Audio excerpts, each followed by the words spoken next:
ये बताना जी। 20,000 का इंजन ले ऐसा 1800 की या सूंड नहीं, ये कितने का? 20,000 का 20,000 का ये।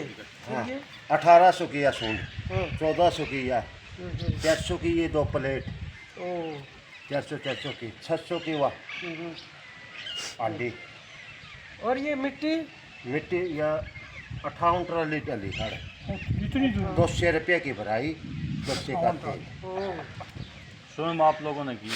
हाँ, आमीन खुद पीछा सरकार ने प्रशासन कोई कोई प्रशासन की किसी की पीछा परले बंदा सब उगा उगा के पीछे को दी ऐसे गांव नहीं इकट्ठे कर। टोटल कितना अमाउंट हुआ है?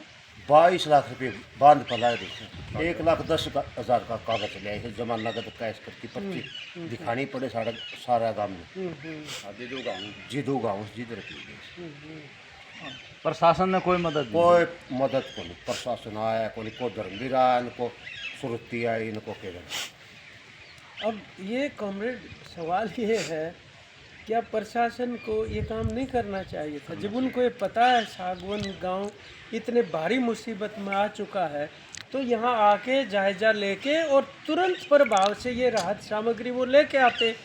बताओ, ये सारी इंजन और तमाम चीज़ें उनको खरीदनी पड़ी हैं, तो ऐसी चीज़ नहीं है कि ये नहीं है प्रशासन के पास। और ये डिजास्टर मैनेजमेंट में तमाम चीज़ें होती हैं, और भी हैं इस तरीके इस तरह को बने हैं ये प्यारे लाल हो रही है। हाँ इसमें राज्यपाल सब कुछ कर जैसे वो ही उड़ा सौदा है कौन रहा वो खुद ही डूब लिया उड़ा डूब लिया सरपंच रामपाला आगे तेरे सारे राजकारण डूब लिया उड़ा तो घना सौदा डूब लिया कुछ भी नहीं रह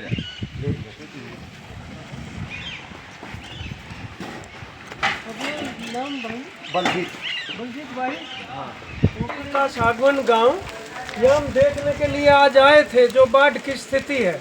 और ये कॉमरेड ओम प्रकाश जी हैं, इनका अपना गांव भी यही है।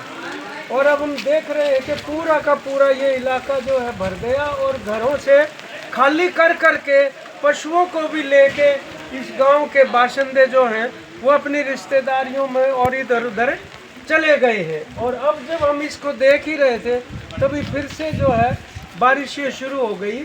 और इलाके जो जहाँ तक ना खेतों की बात है तो बहुत ज़्यादा रकबा प्रभावित है डिस्ट्रिक्ट का ही, भिवानी का, और पूरे हरियाणा का अगर देखें तो लगभग 8-9 लाख एकड़ फसल जो है वो पानी के अंदर डूबी हुई है, या इतने रकबे के अंदर पानी खड़ा हो गया है। तो ये बड़ा भारी प्रदेश के किसानों का, मजदूरों का नुकसान हुआ है। और ये दूरदर्शिता नहीं है, ये जानते हुए भी कि इस बार ज़्यादा बारिश आएगी पहाड़ों की तरफ से भी, तो उसके लिए क्या प्रबंध जो है वो होने चाहिए थे, वो किए नहीं गए हैं वास्तव में यहाँ पर। और अगर ये जैसे मान लो ड्रेन है, उनकी सफाइयाँ नहीं हुई, डैम है पीछे अगर हम देखने लगे तो पंजाब के अंदर, उनकी कोई डिसिल्टिंग नहीं हो रखी। आज के भी अखबार में ये आई गई, हम तो पहले से कह रहे थे कि आज तक जो है भाखड़ा डैम की डिसिल्टिंग नहीं की गई, गाद नहीं निकाली गई, और 19% उसकी कैपेसिटी उसके वजह से कम हो गई है। और ये जितने भी हाईवे निकले हैं पिछले 10-20 साल में, उन्होंने पानी का जो कुदरती बहाव होता है वो भी रोक दिया है। उसकी कोई परवाह नहीं की कि किस तरीके से उस पानी को रास्ता दिया जाए।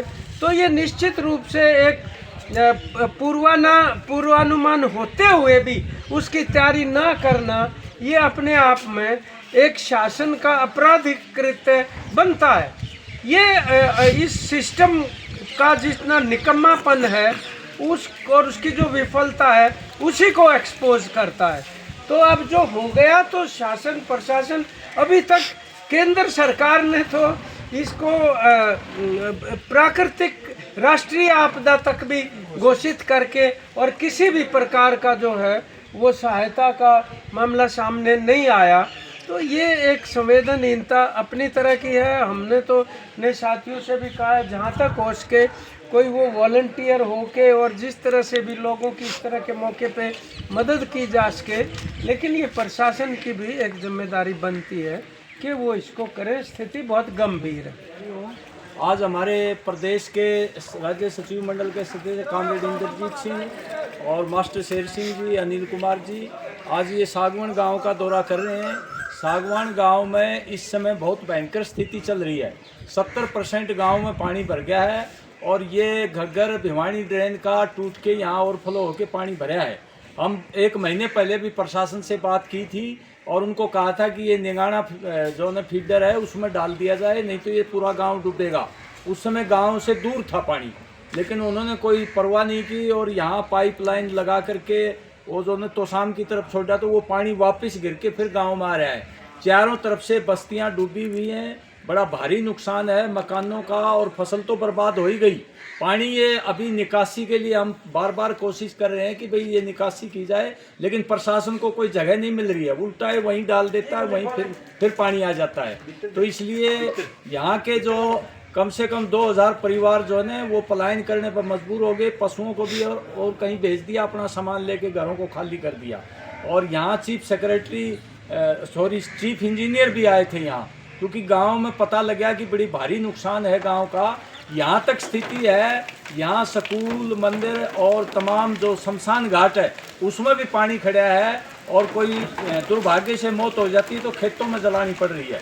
तो ये स्थिति इस गांव की है, जो कि प्रशासन की गलत नीति की वजह से ये गांव डूबा है। जबकि अगर पहले से व्यवस्था होती, ये ड्रेन और आपकी ड्रेन भिवानी घग्गर अगर इसका चौड़ा किया जाता, इसके किनारे मजबूत किए जाते तो ये स्थिति नहीं आती। गर्मियों में बाकायदा प्रशासन मीटिंग भी करता रहा, हम लोगों ने भी बताया कि बाढ़ की स्थिति बहुत भयंकर आ सकती है, लेकिन कोई व्यवस्था नहीं हुई।